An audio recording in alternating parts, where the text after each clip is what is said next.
Assalamu alaikum. Жалпы Кыргыз Республикасынын Билим берүү жана Илим министрлигинде кызмат кылып жаткан ага-эжекелер.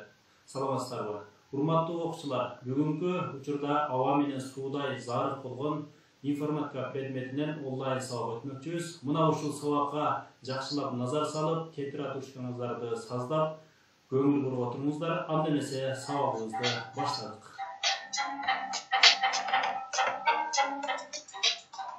Кыргыз Республикасынын Билим берүү жана Илим министрлиги Ош шаарындагы номер 11 Валентина Терешкова атындагы мектеп-интернаты информатик мугалими мен Нурали уулу Шеназар.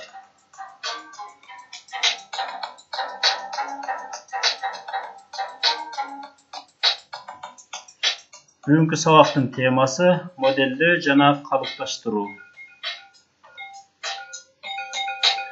Сабактын максаты билим берүүчүлүк, окуучуларга модель жөнүндө түшүнүк берүү, моделдин түрлөрү жөнүндө үйрөтүү, информациялык модель жөнүндө маалымат берүү жана аларды колдонууну үйрөтүү.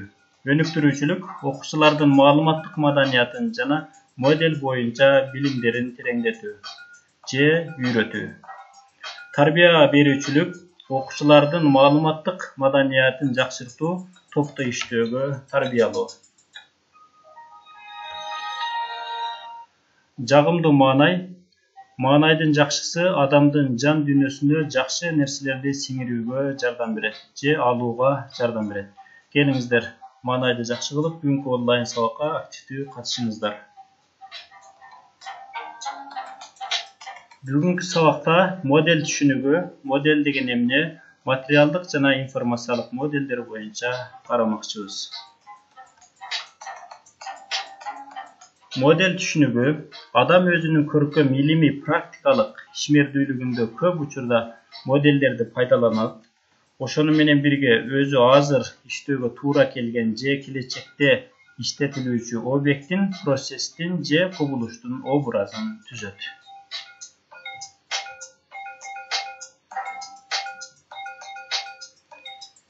Мисалга, модель өз ичинде экиге бөлүнөт, материалдык эмес болуп. Материалдык түрүнө предметтик болуп аталса, ал эми материалдык эмесине абстрактуу же информациялык болуп аталат. Бул жерде көрүп турганыңыздар, бул глобус машина модельдин сырткы көрүнүшү болсо, ал эми абстрактуу же информациялык моделине ошол сырткы көрүнүшүнүн ички түзүлүшү же схемага салынган түрү болуп аталат. Суроо. Бул оюнчук модельдер адамдын кайсы параметрлерин чагылдырат? Асы сырткы көрүнүшүн, Б'сы кыймылын, В'сы жашоо чөйрөсүн. Бул жерде карап чыгып, эгер бардыгы туура болсо, бардыгы деп белгилейбиз. Модель деген эмне? Бул реалдуу объекттин кандайдыр бир жөнөкөйлөтүлгөн окшоштугу жана бир эле окуп үйрөнүү объектине карата көз караштар көп болушу ыктымал. Демек, бир эле объекттин көптөгөн моделин түзүүгө мүмкүн. Мисалга, бул жерде биз суу объектисинин информациялык моделин алдык. Өзүңүздөр сүрөттө көрүп турганыңыздай, модель турат суунун сырткы көрүнүшү. Экинчи бетте болсо текст формадагы суунун модели текст түрүндө берилген. Ал эми үчүнчү баскычта таблица формада. Таблицага салынган суунун аты, түсү, жыты, абалы, химиялык формуласы. Ал эми кийинки бетте болсо формула түрүндө берилген. Материалдык жана маалыматтык модель. Маалыматтык модельдерди көрсөтмөлүү берүүнүн ыкмасы графикалык сүрөттөлүштөр, карталар, шимелер, схемалар, графиктер болуп эсептелет. Информациялык модельди берүү формалары. Жаңсоо же сигналдар, ооз-эки же сөз, символдук, тексттик сан атайын, символдор, нота, формула же жана башкалар түрүндө салса болот. Графикалык, таблицалык, компьютердик модель. Бул жерде информациялык модельди берүү же түзүүдө формалага салабыз. Биринчи жаңсоо сигналдар боюнча өзеки аныктап чыгабыз. Андан кийин символдук түрүнө салабыз. Кийин текстик же символдор нота формуласына түшүрөбүз. Андан кийин графикалык, таблицалык же компьютердик моделге түшүрөбүз. Информациялык модельди түзүүдө эң биринчиден максат коюлушу керек. Андан кийин окшол максатка ылайык маалыматты чогултуп модельди түзөбүз. Эң эле биринчи бизге объекттин түп нускасы керек. Андан кийин максат коюлат. Кийинки баскычта маалымат чогултуп, кийинки баскычта информациялык модель түзүлөт.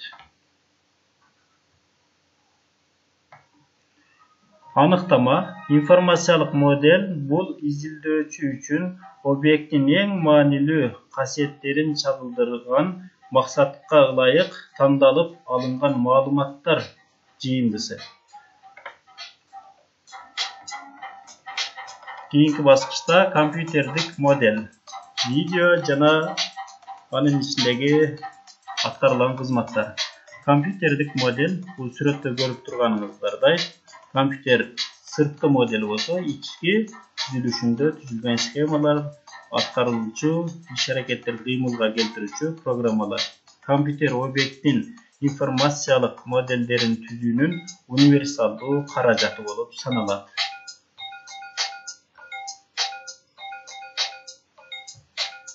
Информациялык модельди берүү формасы изилдөөчү болуп экиге бөлүнөт. Текстик, графикалык, таблицалык, символдук формула, компьютердик.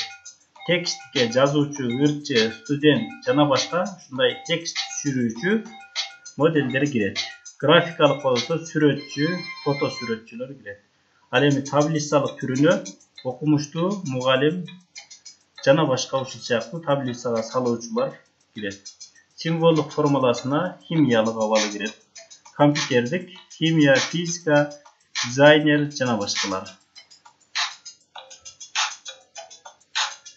Графикалык формада бул жерде өзүңүздөр көрүп тургандай ар кандай формада графикалык формага салсак болот. Бир эле көрүнүштү же бир эле сүрөттү.